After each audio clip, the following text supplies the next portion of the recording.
At atong ang posibleng umanong nasa abroad na ayon sa isang whistleblower. Para sa detalye ng balita, DJ Joey Boy, ibalita mo. GV Balita Express. Charlie Atong Ang, nasaan na? Ito ang malaking katanungan matapos ihayag ng whistleblower sa kaso ng mga nawawalang sabongero na si Julie Dondon Patidongan na posibleng wala na sa Pilipinas ang negosyante. Ayon kay Patidongan, malabog sumuko si Ang dahil hindi ito ordinaryong tao at may malawak na international network. Posible aniyang noong Disyembre pa lamang ay nakaalis na ng bansa ang negosyante.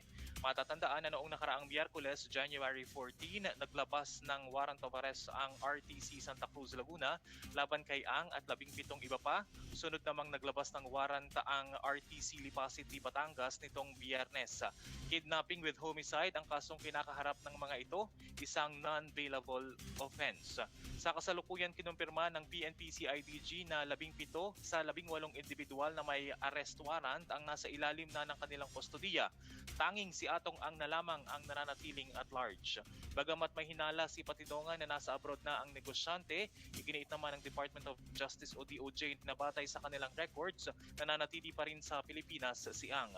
Dagdag pa ni Patidongan, kung narito pa sa bansa ang negosyante, posibleng nagtatago lamang ito sa kanyang mga exclusive subdivisions o sa mga lugar na siya lamang ang nakakaalam. Sa ngayon, nakataas na ang Interpol Red Notice laban kay Ang.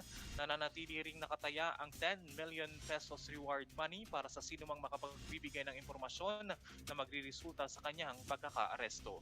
Para sa GV Balita Express, ito si DJ Joey Boy sa GV 99.9, Your Good Vibes.